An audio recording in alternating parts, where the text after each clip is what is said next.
Damos comienzo a la parte 3 de la clase de tratamientos térmicos, en la cual vamos a hablar de los tratamientos térmicos del acero temple revenido, martemperin y austemperin. Se habla de temple y revenido debido a que el temple siempre debe ir acompañado de un tratamiento de acondicionamiento final de propiedades mecánicas para ajustar su tenacidad, ajustando resistencia y ductilidad del acero. El objetivo del ciclo del temple es aumentar al máximo la resistencia y dureza del acero, en función de su composición química. Esto trae aparejado una reducción drástica en su ductilidad. ¿Y cómo logramos aumentar su resistencia? Es logrando que la austenita transforme completamente o en la mayor cantidad posible el martensita. ¿Cuál es el ciclo térmico del temple? El ciclo térmico consiste en subir la temperatura de nuestro acero hasta campo austenítico, a temperatura de austenización, y luego de mantenerlo a esa temperatura para que austenice completamente nuestro acero, enfriarlo en un medio que nos asegura una alta velocidad de enfriamiento. Y para poder obtener una transformación completa de austenita en martensita, debemos asegurarnos que la velocidad a la cual se enfría el centro de nuestra pieza sea una velocidad que sea igual o superior a la velocidad crítica de temple. Esta velocidad crítica es aquella velocidad mínima en la cual no suceden transformaciones difusionales por entrar en la curva de cinética de transformación, en donde se descompone la austenita en algún producto de ferrita y cementita. Entonces, cualquier velocidad de enfriamiento que sea igual o superior a la velocidad crítica nos va a asegurar una transformación martensítica en nuestra pieza. De lo contrario, suponiendo que la velocidad de enfriamiento en algún punto de la pieza sea lo que vamos a lograr es una mezcla de microestructura martensita y perlita, por ejemplo, ¿sí? ¿Y de qué va a depender la velocidad crítica de temple? Va a depender del contenido de aliantes de nuestro acero. A medida que agreguemos contenidos de aliantes en nuestro acero, lo que vamos a hacer es retrasar la cinética de transformación, obteniendo así la posibilidad de enfriar más lentamente un punto determinado de nuestra pieza e igualmente obtener una estructura completamente martensítica. Y también va a depender del tamaño de grano. A mayor tamaño de grano, mayor va a ser el retraso en la cinética de transformación. Igual recuerden que siempre se busca un tamaño de grano chico para darle tenacidad a nuestro material, a nuestro acero. Con lo cual, la única variable que vamos a tener en juego es el porcentaje de aliantes. En esta filmina podemos comparar distintas velocidades de enfriamientos y los efectos que tendrían en la microestructura de nuestro material y por consiguiente en sus propiedades mecánicas. Donde las primeras dos velocidades de enfriamiento descritas acá podrían corresponder a un temple realizado en agua, o sea que el medio de enfriamiento de nuestra pieza después de haber sido austenizada es el agua, obteniendo así una estructura completamente martensítica. Puede ser una curva de enfriamiento como la descrita acá, en la cual el acero se haya enfriado en un medio de enfriamiento menos severo, como puede ser el aceite. En ese caso vamos a obtener una estructura martensítica con mezclas de estructuras perlíticas. Y también podemos compararla con la velocidad de enfriamiento de un normalizado, en la cual obtendríamos una microestructura perlítica fina y una velocidad de enfriamiento de un recocido, en donde obtendríamos una perlita gruesa, donde obtendríamos las mayores propiedades o las propiedades mecánicas más altas en resistencia y dureza para el temple en agua, y obtendríamos la menor dureza y mayor ductilidad en el caso de la perlita gruesa, o sea, el recocido. Ahora vamos a hablar sobre el efecto del contenido de carbono en la temperatura de inicio y finalización de transformación martensítica. Fíjense en esta filmina, tenemos una gráfica por acá arriba que nos está indicando la parte inferior del diagrama hierro-carbono. Fíjense que tenemos en este eje temperatura y en este eje contenido de carbono. en donde están representadas la curva de inicio de transformación martensítica y de finalización de transformación martensítica. Lo que se observa en este gráfico es que a medida que aumentamos el contenido de carbono de nuestro acero, las temperaturas de inicio de transformación martensítica y finalización de transformación martensítica disminuyen.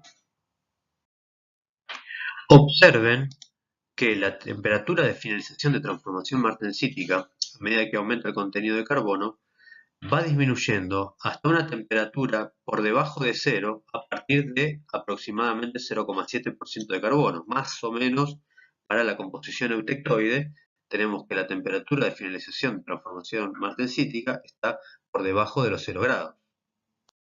¿Esto qué implicaría? Que si nosotros estamos con un acero hipoeutectoide de aproximadamente 0,2% de carbono y lo llevamos hasta campo austenítico, austenizamos completamente nuestro acero y luego lo enfriamos en algún medio que nos asegure una velocidad de enfriamiento mayor a la crítica, lo que vamos a hacer es, durante el enfriamiento, es cruzar el inicio de transformación martensítica y la finalización de la transformación martensítica, con lo cual cuando lleguemos a temperatura ambiente vamos a tener la austenita completamente transformada en martensita. Lo que expliqué recién para los aceros hipoeutectoides se va a mantener a pesar de que la temperatura de inicio de transformación martensítica y finalización vayan disminuyendo su temperatura con el contenido de carbono. Eso sí, cuando lleguemos a una composición del acero eutectoide o hipereutectoide en particular, lo que vamos a obtener es un efecto en el cual hay austenita a temperatura ambiente que no transforma en martensita. ¿Qué quiero decir? Que para el acero hipereutectoide supongamos 1,2% de carbono, si partimos desde campo austenítico y enfriamos bruscamente nuestro acero en un medio de enfriamiento que nos asegure una velocidad de enfriamiento mayor a la velocidad crítica, cuando crucemos el inicio de transformación martensítica, la austenita va a empezar a transformar en martensita, pero cuando lleguemos a temperatura ambiente, vamos a tener un gran porcentaje de martensita, de austenita que no transforma en martensita. Supongamos que esta línea de finalización continua está acá, vamos a tener un gran porcentaje de austenita que no transforma en martensita. Esto que les comenté recién está representado en el gráfico de abajo, en donde tenemos en este eje el volumen de austenita retenida en función del porcentaje de carbono. Donde se observa que para los aceros hipoeutectoides los contenidos de austenita retenida son extremadamente bajos, ¿sí? Y a medida que nos acercamos al eutectoide, los porcentajes de austenita retenida podrían rondar en el orden del 5%. Y a medida que nos alejamos o aumentamos el contenido de carbono que nos metemos en los aceros hipereutectoides, el contenido de austenita retenida aumenta drásticamente. Y la austenita retenida no es deseada después de un temple.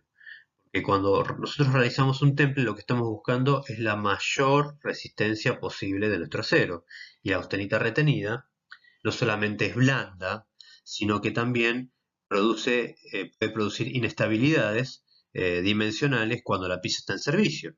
Más allá que las propiedades mecánicas van a ser inferiores a lo esperado, también tiene posibilidad de transformarse en martensita debido a esfuerzos, con lo cual es muy peligroso en cuestiones dimensionales de la pieza también.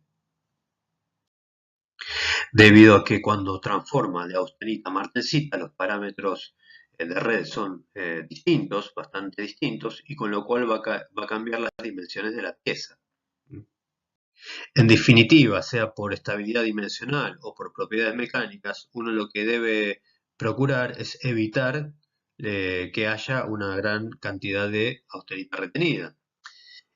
Para eso se toman ciertas medidas en la selección de temperatura de austerización en el temple. En este gráfico de la derecha observamos la parte superior del diagrama equilibrio hierro-carbono, en donde está indicado los rangos de temperatura a los cuales se austeniza un acero para su posterior temple.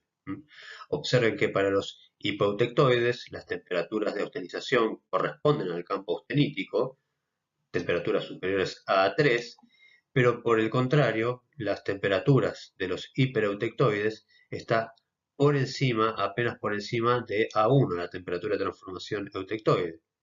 De esta manera, ¿qué es lo que estamos logrando? Estamos logrando que nuestra austenita, supongamos que tenemos un acero de 1,2% de carbono, estamos ubicados en este punto, cuando vamos a esta temperatura, lo que vamos a tener en equilibrio es austenita más cementita. Esta austenita, a esta temperatura, va a tener un contenido de carbono aproximadamente la composición eutectoide. Muy diferente que si calentásemos nuestro acero a temperatura de austenización completa en campo austenítico, en donde la austenita en este caso va a tener composición química 1,2% de carbono. ¿Y cuáles son las consecuencias de calentar a una temperatura u otra nuestro acero? Si calentamos hasta campo austenítico, austenización completa, la austenita va a tener 1,2% de carbono y cuando templemos esta austenita, lo que vamos a obtener a temperatura ambiente es aproximadamente una retención de 25 a 30% de austenita. Por el contrario, si a nuestro acero lo calentamos hasta la temperatura sugerida, la austenita va a tener 0,8% de carbono aproximadamente, con lo cual la austenita retenida va a quedar en el orden del 5% nada más, ¿sí? Con lo cual estamos reduciendo drásticamente la cantidad de austenita retenida para un acero hipereutectoide. Luego, ese porcentaje de aproximadamente 5% de austenita retenida se va a resolver o se va a eliminar durante el revenido posterior, en el cual transformamos nuestra austenita retenida en martensita revenida. Esperemos un poco para hablar de eso. Ahora sigamos con la siguiente firmina. En esta firmina tenemos una curva de dureza en función del porcentaje de carbono que nos representa tres condiciones distintas de nuestro acero. La curva 3 representa la dureza de la martensita a medida que aumentamos el contenido de carbono. La curva 2 es la que nos representa la dureza de nuestro acero si templamos a partir de la temperatura de austerización sugerida por el manual. O sea que para hipereutectoides partimos de temperaturas de austerización justo por encima de temperatura A1.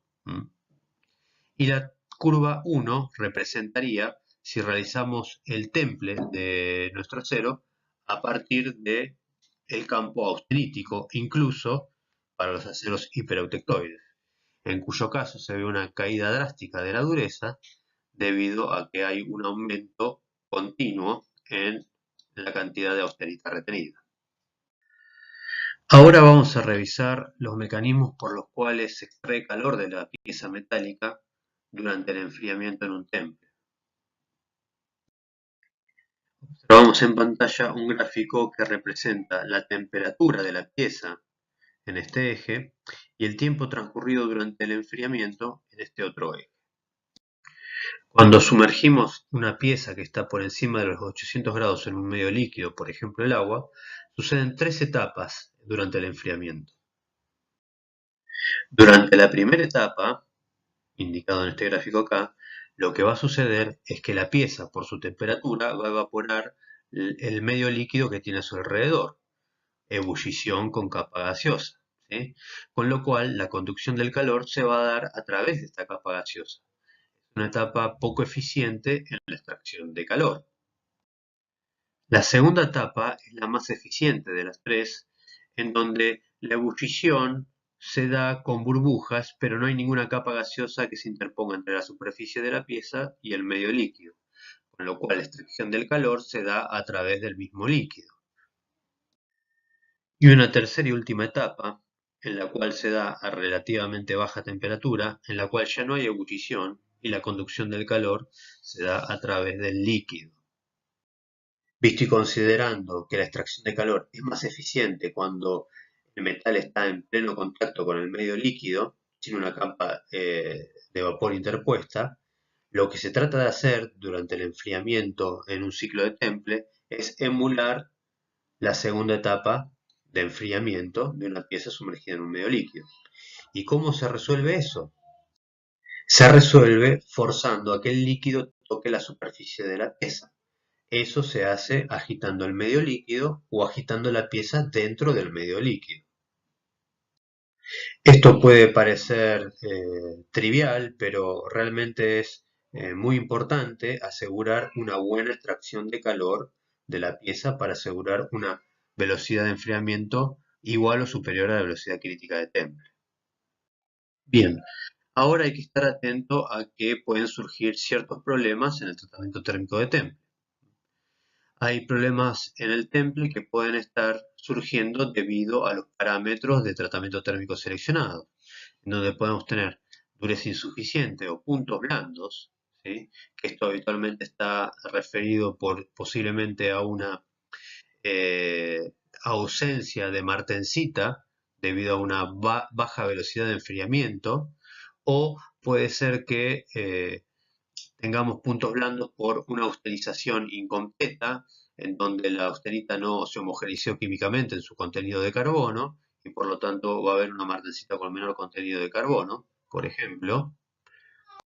Podemos obtener una fragilidad excesiva en nuestra pieza después del ciclo de Temple, habitualmente debido a un tiempo de austerización muy extenso, en donde el tamaño de grano austerítico crece demasiado y por lo tanto la martensita que obtenemos es muy grande y de muy baja tenacidad, con lo cual incluso podría llegar a fisurarse la pieza durante el mismo enfriamiento por los grandes esfuerzos en las transformaciones adifusionales que se dan a cabo durante el enfriamiento.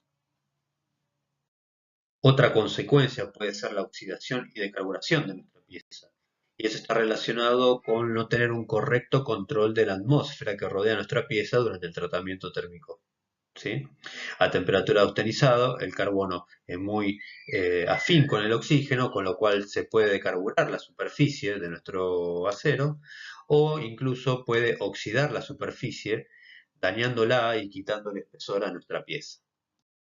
Luego también puede haber problemas en el temple con cuestiones referentes a las tensiones internas generadas durante el enfriamiento. Estas tienen que ver con las tensiones residuales que pueden producir torceduras y deformaciones en la pieza e incluso la fisuración, como mencioné anteriormente.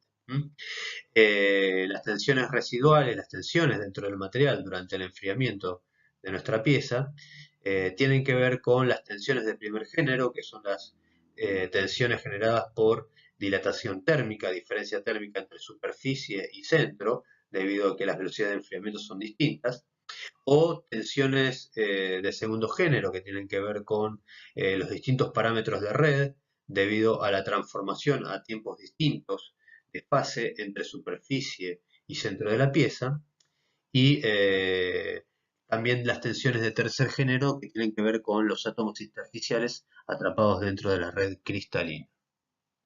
Respecto de las tensiones que suceden durante el enfriamiento, eh, podemos mostrar dos casos, los cuales pueden ser representativos de lo que puede suceder dentro de una pieza.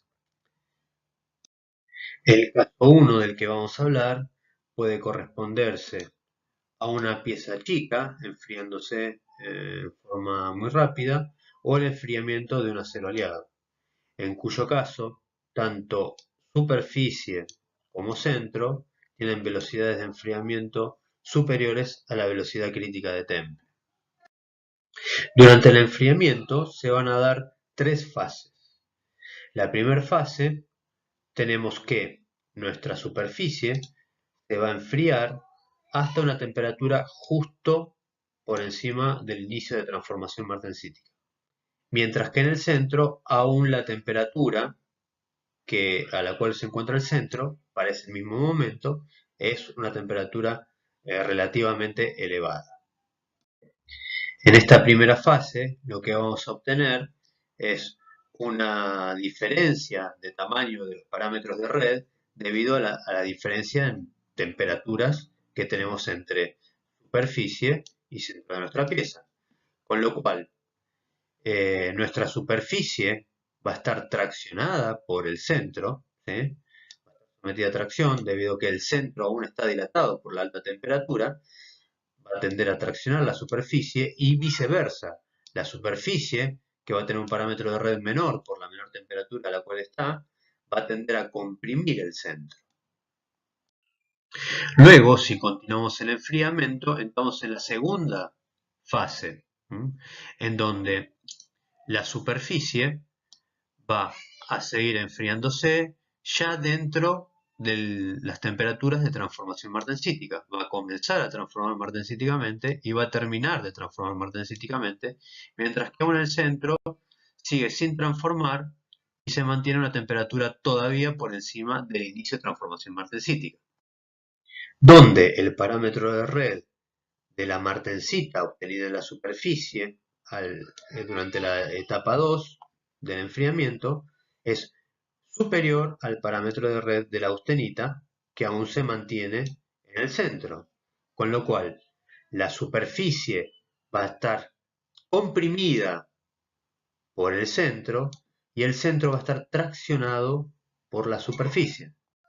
La última fase en el enfriamiento es en aquella en la cual la superficie ya no sufre ninguna transformación, pero sí sufre transformación de fase el centro, transformando de austenita en martensita, cambiando su parámetro de red de chico a más grande. Con lo cual, debido a los esfuerzos a los cuales estaba sometido en la etapa 2 del enfriamiento, la superficie termina siendo traccionada por el centro y el centro termina siendo comprimido por la superficie. Y estas son las tensiones residuales que quedan en nuestro material, en nuestra pieza. Una superficie con tensiones residuales de tracción y un centro con tensiones residuales de compresión. Un segundo caso puede ser piezas de una sección importante o piezas que tengan un acero de muy baja aleación o nula, con lo cual las velocidades de enfriamiento en superficie y centro sean tan distintas que solamente la superficie puede superar la velocidad crítica de temple, y con lo cual el resto de la pieza va a tener transformaciones difusionales durante su enfriamiento. En la primera fase del enfriamiento lo que tenemos es que la superficie se enfría hasta justo antes de comenzar la transformación martensítica, mientras que el centro se enfría mucho más lento hasta el punto tal en que casi comienza la descomposición de la austenita por procesos difusivos en ferrita y cementita. De esta manera, lo que tenemos en este punto, en donde todavía tenemos austenita tanto en superficie como en centro, es un cambio en el parámetro de red debido a la dilatación térmica, donde superficie está más frío, por lo tanto tiene un parámetro de red menor que en el centro, que está más caliente. Con lo cual, como vimos en el primer caso, la superficie va a estar traccionada por el centro y el centro va a estar comprimido por la superficie. En la segunda fase de nuestro enfriamiento, la superficie va a comenzar a transformar en martensita y va a terminar de transformar en martensita, mientras que el centro transforma en forma difusional en ferrita más cementita, donde nuevamente el parámetro de red de la martensita es mayor que el de la ferrita y cementita, con lo cual la superficie va a terminar estando comprimida por el centro y el centro va a estar traccionado por la superficie. En la tercera fase del enfriamiento, lo que vamos a obtener es que la superficie, que ya estaba completamente transformada en martensita, va a conservarse a temperatura ambiente, mientras que el centro, también totalmente transformado en ferrita más cementita, o sea, perlita, va a seguir enfriándose, con lo cual los cambios que van a ver son en los parámetros de red de las fases del centro, debido a la disminución de la temperatura. Con lo cual, finalmente, la superficie va a tener mayores tensiones de compresión debido a la disminución del parámetro de red de las fases del centro, y el centro va a tener una mayor tensión residual de tracción. Con lo cual, finalmente, nuestra pieza en estas condiciones va a tener tensiones residuales de compresión en superficie y de tracción en el centro, siendo las tensiones de compresión más deseables que las de tracción, sobre todo cuando la pieza está sometida a esfuerzos cíclicos o de fatiga.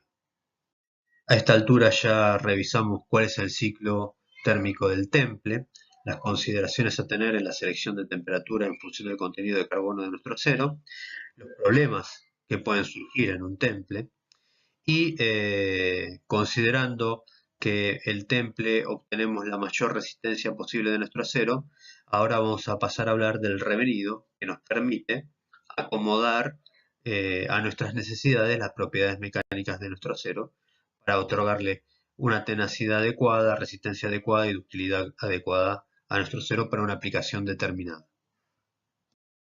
Es necesario aplicar un revenido posterior al temple, debido a que el temple deja nuestro acero en el estado más duro posible, pero también es el estado más frágil. Con lo cual, para las aplicaciones tecnológicas de un elemento de máquina, por ejemplo, es necesario que la pieza también tenga cierta tenacidad. Y para tener cierta tenacidad es necesario que nuestro material no solo sea resistente, sino que también tenga una mínima ductilidad para asegurar una tenacidad adecuada para la aplicación. Y el revenido es un ciclo térmico subcrítico a temperaturas que van desde los 200 grados aproximadamente hasta los 500-600 grados, ¿sí? Eh, y lo que busca es muy distinto a lo de un recocido subcrítico, ¿sí? No tiene que ver con el recocido subcrítico. Es similar en el ciclo térmico, pero no en los objetivos que se buscan. En el revenido no se busca ni distensionar nuestro acero ni recristalizar la ferrita, que son los ciclos subcríticos de recocido, ¿sí? Estamos buscando un fin distinto, que es acomodar las propiedades mecánicas de nuestra martencita. ¿Y cómo hacemos esto? Activando térmicamente nuestro acero y permitiendo cierto grado de reyección o difusión de carbono fuera de la martencita. De esta manera, le quitamos carbono a la estructura cristalina y por lo tanto reducimos su resistencia y su dureza, pero a su vez estamos generando cierta ductilidad. Este balance nos va a dar una tenacidad que estamos procurando sea la adecuada para una aplicación determinada. En la pantalla tenemos una gráfica que nos indica cómo varían las propiedades mecánicas de nuestro acero en función de la temperatura de revenido seleccionada. Fíjense que a medida que tenemos una temperatura de revenido mayor, en este sentido, las propiedades mecánicas referentes a la resistencia caen, como son tensión de fluencia, dureza, o las propiedades referentes a la ductilidad aumentan, como ser la estricción o la deformación porcentual en un ensayo de tracción.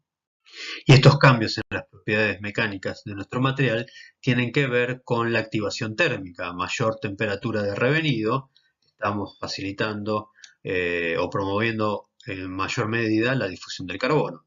Con lo cual, a mayores temperaturas de revenido, lo que estamos haciendo es fomentando la formación de cementita, ¿sí?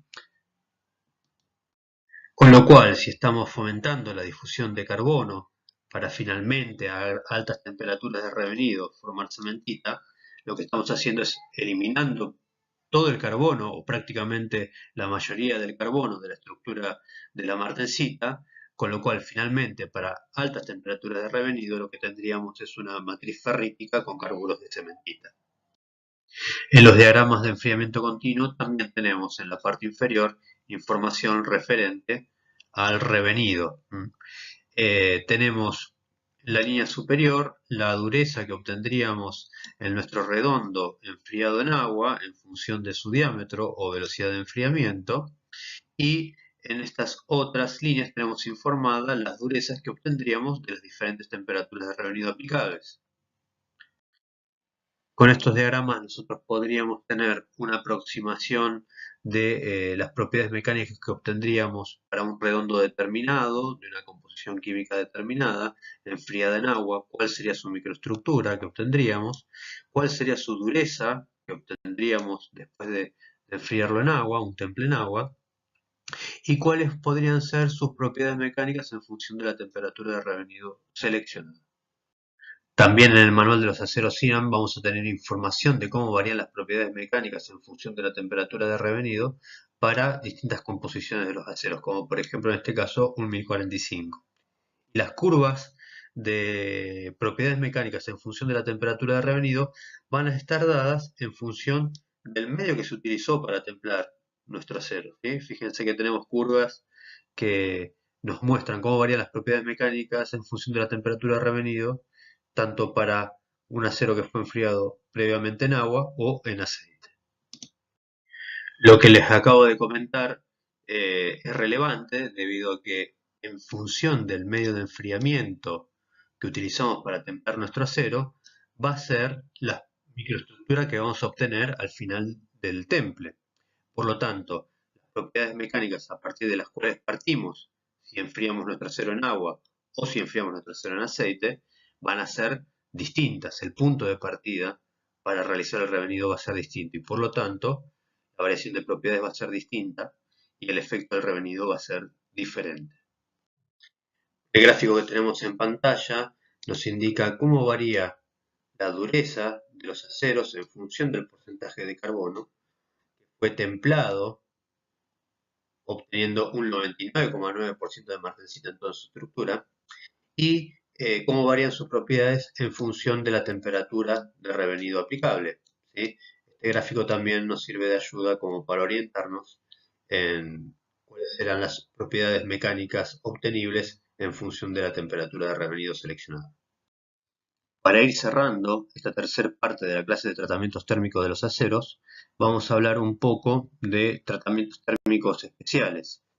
En esta diapositiva tenemos esquemáticamente representado lo que es un martempering y un austempering. En ambos tratamientos térmicos se requiere de un acero de baja a media aleación al menos para poder lograr un enfriamiento y un temple interrumpido, el cual está indicado por el mantenimiento de la temperatura por encima de la temperatura de formación de martensita, buscando un tiempo suficiente como para que la temperatura de la superficie y centro se homogeneicen, se igualen antes de continuar el tratamiento térmico. ¿Cómo logramos realizar este temple interrumpido en el martempering o en el austempering? Bueno, además de contar con la mufla o el horno para austenizar nuestro acero, necesitamos un horno con sales fundidas. Sales fundidas que tienen una altísima severidad, que extraen muy rápido el calor de las piezas metálicas, y las sales deben estar a una temperatura determinada en el cual debamos interrumpir nuestro temple. Entonces, luego de sacar nuestra pieza del horno a temperatura de austenización, en vez de sumergirlas en un recipiente con agua o aceite, las sumergimos en este horno con sales fundidas que va a encontrarse a esta temperatura. Esperamos el tiempo suficiente como para que homogenicen temperatura de superficie y centro y a partir de ahí continuamos con el tratamiento térmico. Lo mismo es aplicable para el tempering. Luego, en el caso del martempering, lo que se hace es continuar con el enfriamiento y lograr la transformación completa en toda la pieza, desde superficie a centro, en martensita. Posteriormente al enfriamiento y la transformación martensítica, lo que se hace es aplicar un ciclo de revenido para acomodar las propiedades mecánicas a las necesidades del elemento de máquina que estemos diseñando. De esta manera, con este ciclo, este temple interrumpido, lo que estamos haciendo es evitar muchas de las tensiones que se surgen durante el enfriamiento en el ciclo de temple de un acero, ¿sí? Y eliminamos muchos problemas de tensiones internas que pueden promover la distorsión de la pieza o la fisuración o tensiones residuales dentro de nuestra pieza.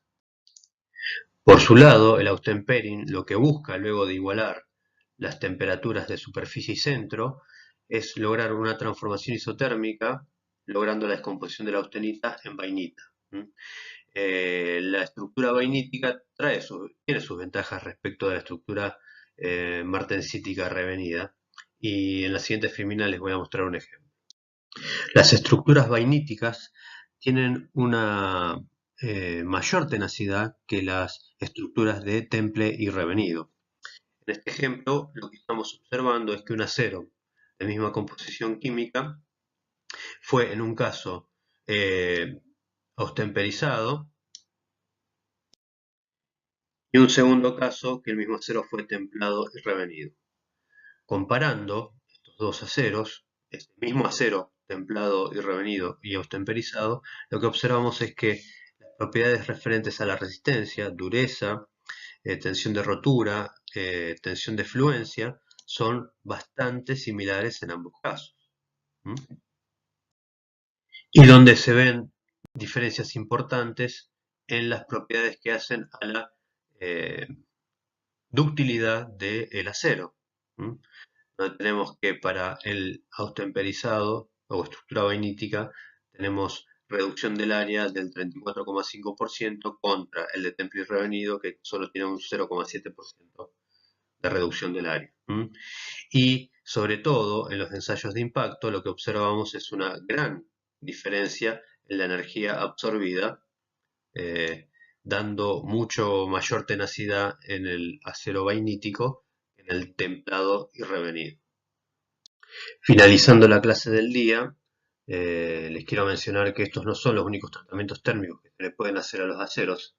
Hay otros tipos de tratamientos térmicos que involucran también el cambio de composición química de los aceros durante el proceso, y también hay tratamientos que involucran también deformación plástica en el proceso. Sobre todo los tratamientos termoquímicos los vamos a ver en las clases de tratamientos térmicos superficiales que faltan todavía algunas clases para abordar este tema. Bueno, espero haber sido claro y esperaré las consultas de ustedes en la próxima clase que haremos la parte práctica de tratamiento.